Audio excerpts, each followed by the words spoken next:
Congress party కౌన్సిలర్లను గెలుచుకోవాలి, నేను municipality చైర్మన్గా జెండా ఎగిరేయాలనే ఉద్దేశంతో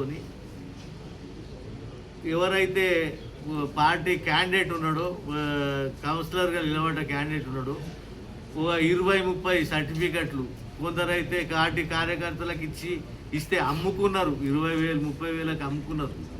అంటే సర్టిఫికెట్లు ఇష్టారాజ్యంగా ఇచ్చిండు.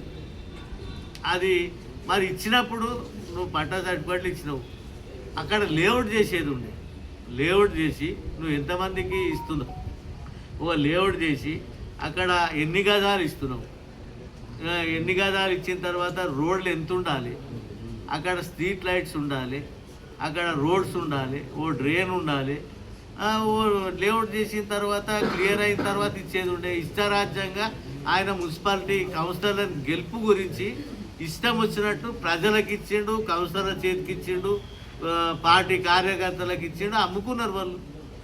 మరి అప్పుడు ఉన్నప్పుడు మరి నువ్వు లేఅవుట్ చేసి ఇచ్చేది ఉండే కదా, ఎందుకు చేయలేదు? సరే, ఆయన అప్పుడు ఇచ్చిండు, గెలిపించుకున్నాడు, గవర్నమెంట్ పోయింది. మరి ఇప్పుడు గవర్నమెంట్ వచ్చి ఎన్నేళ్ళు అవుతున్నది? 2 ఏళ్ళు అవుతున్నది.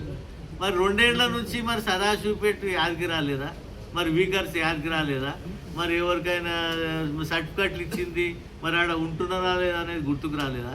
మరి ఇప్పుడు ఎలక్షన్లు మళ్ళీ మున్సిపల్ ఎలక్షన్లు వస్తున్నాయి, ఈడ కౌన్సిలర్ని గెలిపించుకోవాలి, ఈడ చైర్మన్ గెలిపించుకోవాలి. ఆయన పార్టీలో ఉన్నాడు కాబట్టి ఉనికి కాపాడుకునేందుకే ఇప్పుడు స్థల పరిశీలనకు వచ్చిండు. మరి వచ్చినప్పుడు సరే నువ్వు ఇచ్చినావు, వాళ్ళకి ఏడ ప్లేస్ ఉన్నది తెలియదు. ఇప్పుడు తర్వాత బీఆర్ఎస్ వచ్చిన తర్వాత మైనార్టీ స్కూల్కి ఇచ్చిండు, అక్కడ డబుల్ బెడ్రూమ్ 50 ఎకరాలకు డబుల్ బెడ్రూమ్ కట్టి వీకర్స్కి ఇచ్చేసిర్రు. అక్కడ అంటే ప్రోగ్రెస్ ఉన్నది, మైనార్టీ స్కూల్ నడుస్తున్నది.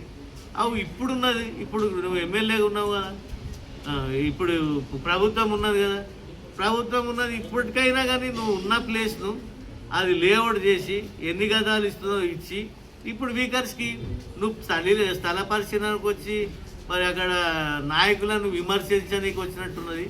ఇది కరెక్ట్ కాదు కాబట్టి మేము దాన్ని ఖండిస్తున్నాం. నువ్వు ఉన్నావు, దయచేసి ఇటువంటి తప్పుడు ఆరోపణలు మానుకోవాలి.